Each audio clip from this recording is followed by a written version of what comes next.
Hello everyone, it's Kay here. Thank you for joining me today. I just wanted to share this little project that I've been working on. It's not a huge project by any means, courtesy of Scrimping Mummy, also known as Amanda Charlesworth, with her Facebook Create with Scrimping Mummy group. And this is one of the things that Amanda is dealing with for her members. It's an optional little extra, if you like, and there will be a series of 4 Memorydex printouts like this, and all that is required is that you put your own slant on the Memorydex, and at the end of that, if enough people take part, then there will be a tutorial on a Memorydex box for storage and that kind of thing. So if you like Memorydex cards, which I do, I've worked with them before and always found them to be so pleasurable, because it is just a small project which doesn't take a whole lot of time. Then if you're not a member of Scrimping Mummy, Create Scrimping Mummy on Facebook, then I suggest you go along and sign up, because the digital papers are free and they're beautiful. They really are. So without further ado, I will show you the 2 Memorydex cards that I've made with the sheet, and just go through a little bit of the styling with you. Oops, now I've put my thing in the glossy accents. Never mind. This is the first one, and the writing there, it's a bit shiny now, is "Look for the magic." And I just wanted to concentrate on these beautiful blooms. I love the colours and the delicate leaf work, the veining in the petals. It's just absolutely gorgeous.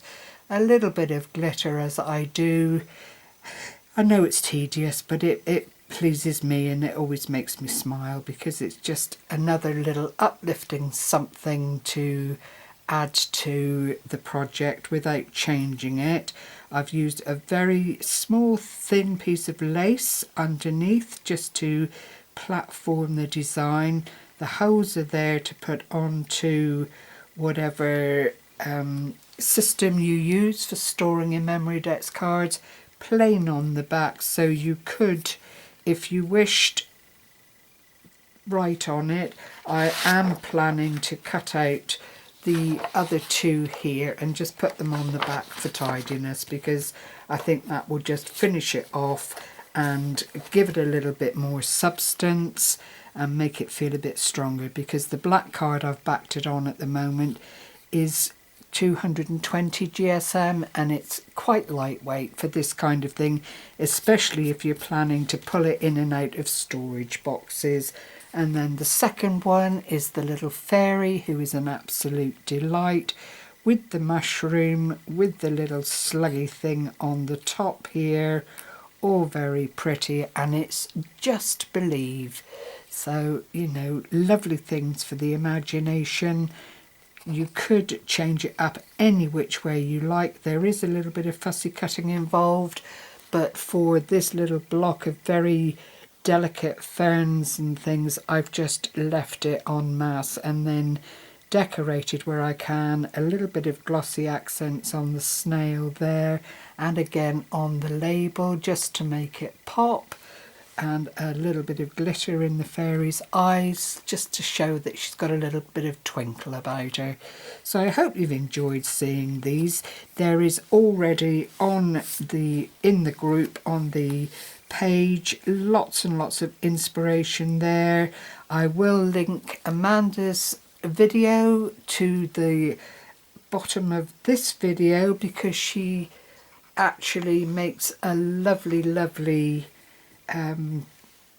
Memorydex card herself in her own right, and everybody has their own creative bit and does it their way, so to speak, so you don't have to feel intimidated, or you know, that what you're doing perhaps isn't to everybody's taste, because it's about what you see when you play. So thanks again for joining me, and I hope you take part in the challenge. Happy crafting. Bye bye for now.